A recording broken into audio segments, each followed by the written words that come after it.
Kalian pernah nggak ngerasa heran? Kok ada orang yang kelihatannya hidupnya biasa-biasa aja, gajinya juga nggak terlalu besar, tapi di saat usia pensiun, mereka bisa hidup nyaman, punya tabungan, bahkan bisa jalan-jalan keliling dunia. Sementara ada juga orang yang gayanya jauh lebih tinggi, gajinya juga lebih tinggi, mobilnya gonta-ganti, gaya hidupnya mewah, tapi begitu masuk masa pensiun justru megap-megap, keuangan seret, bahkan masih harus bekerja keras. Bedanya ada di mana? Salah satunya ada di compounding effect, efek bunga berbunga. Apa itu compounding effect? Compounding effect itu kayak sihir di dunia keuangan. Uang yang kita investasikan tidak hanya bekerja sekali, tapi berkali-kali. Keuntungan yang kita dapat kalau tidak diambil akan ikut diputar lagi untuk menghasilkan keuntungan baru. Sederhananya, uang melahirkan uang, dan uang baru itu juga bisa melahirkan uang lagi. Bayangkan kamu punya 10 juta rupiah, diinvestasikan dengan return 10% per tahun. Tahun pertama, jelas, dapat 1 juta rupiah. Jadi, total 11 juta rupiah. Tahun kedua, yang bekerja bukan cuma modal awal 10 juta rupiah, tapi 11 juta rupiah. Itu diputar lagi. Jadi, untungnya 1,1 juta rupiah. Total 12,1 juta rupiah. Tahun ketiga, jadi 13,31 juta rupiah. Kalau dibiarkan 10 tahun, 10 juta itu bisa jadi 25,9 juta. Kalau 20 tahun, jadi 67 juta lebih. Kalau 30 tahun, bisa tembus 174 juta. Padahal modal awalnya tetap 10 juta rupiah. Albert Einstein bahkan pernah bilang, compound interest is the eighth wonder of the world. He who understand it, earn it. He who doesn't, pay it. Bunga berbunga itu adalah keajaiban dunia ke-8. Siapa yang memahaminya akan mendapatkan manfaatnya. Siapa yang tidak akan membayarnya.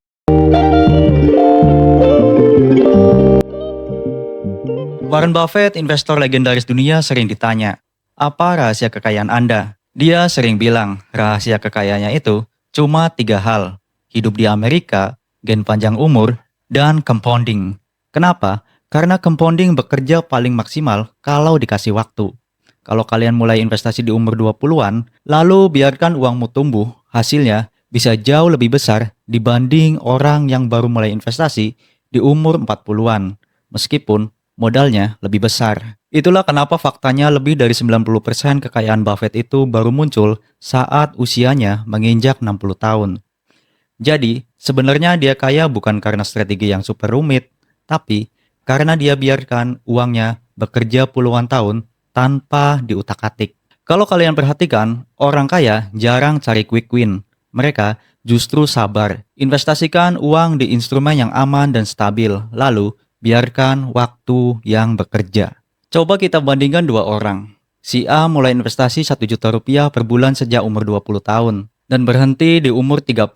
Jadi, total yang dia investasikan selama 10 tahun sama dengan 120 juta rupiah. Si B baru mulai investasi 1 juta rupiah per bulan dari umur 30 sampai umur 60. Jadi, dia investasi selama 30 tahun penuh 360 juta. Sekilas si B kelihatan lebih rajin karena modalnya jauh lebih besar. Tapi ketika keduanya sampai di umur 60, siapa yang lebih kaya? Dengan return 10% per tahun, hasilnya mengejutkan. Si A bisa punya sekitar 3,5 miliar rupiah, sementara si B cuma punya sekitar 2,2 miliar rupiah. Kenapa bisa begitu?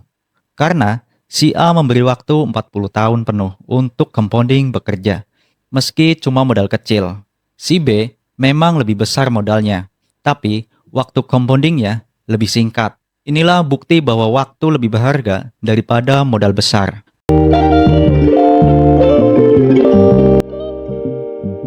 Tapi hati-hati, karena efek compounding juga bisa berbalik arah. Dia bisa jadi sahabat paling kuat atau musuh paling kejam.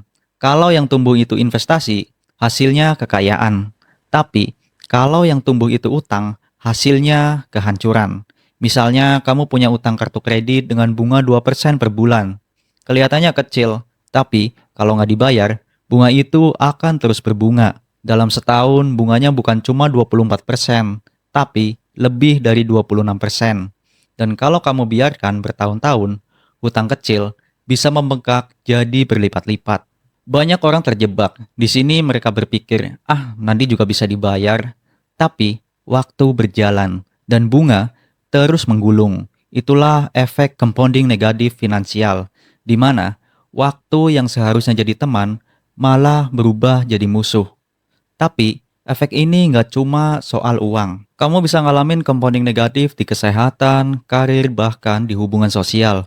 Setiap hari kamu menunda olahraga, menunda kerjaan, menunda belajar, semua itu menumpuk.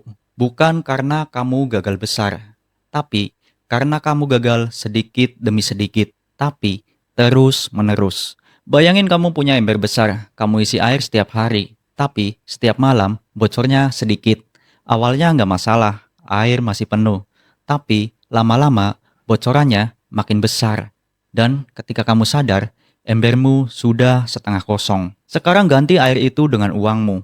Dan bocorannya dengan gaya hidupmu yang lebih besar dari penghasilan. Setiap kali kamu menambah cicilan, beli barang yang nggak penting, atau menunda bayar tagihan, kamu memperbesar bocoran itu. Dan semakin lama kamu biarkan, semakin berat untuk menutupnya. Kalau mau lihat versi ekstrimnya, compounding negatif itu kayak penyakit kolesterol. Nggak terasa di awal, tapi pelan-pelan menumpuk sampai akhirnya kamu kena serangan.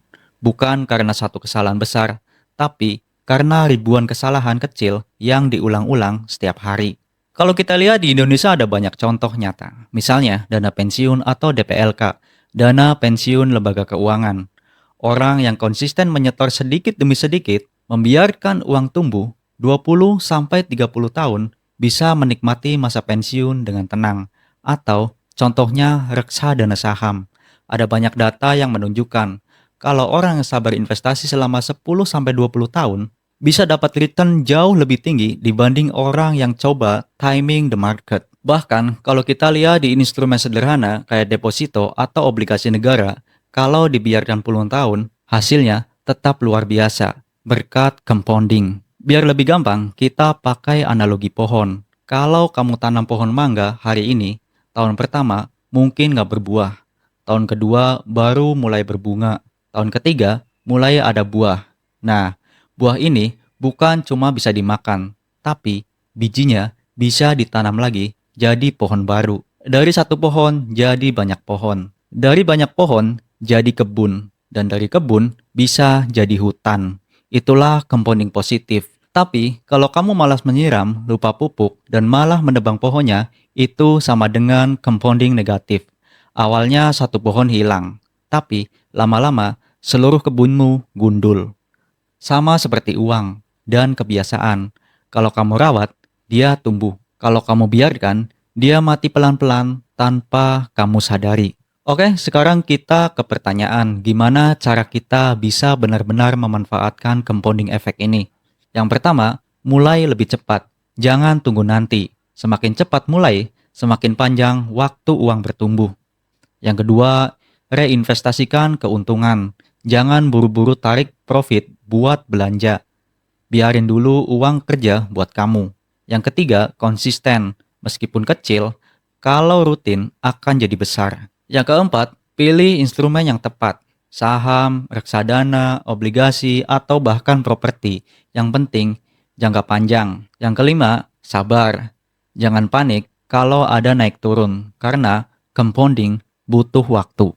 Jadi kalau kalian baru mulai investasi, jangan minder kalau modalnya masih kecil. Ingat, bukan seberapa besar modal kalian, tapi seberapa panjang waktu yang kalian kasih buat uang bekerja. Compounding itu ibarat bola salju, makin lama menggelinding, makin besar ukurannya. Kalau kalian sabar, biarkan uang terus bekerja, suatu saat kalian bakal kaget sendiri lihat hasilnya.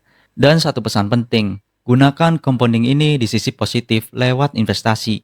Jangan terjebak di sisi negatif lewat hutang. Intinya, compounding adalah rahasia sederhana tapi dahsyat yang bisa mengubah keuangan siapapun.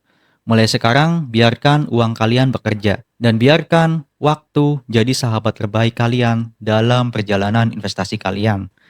Terima kasih sudah menonton dan bantu channel ini untuk terus berkembang dan membantu meningkatkan literasi keuangan masyarakat Indonesia. Terima kasih, semoga bermanfaat.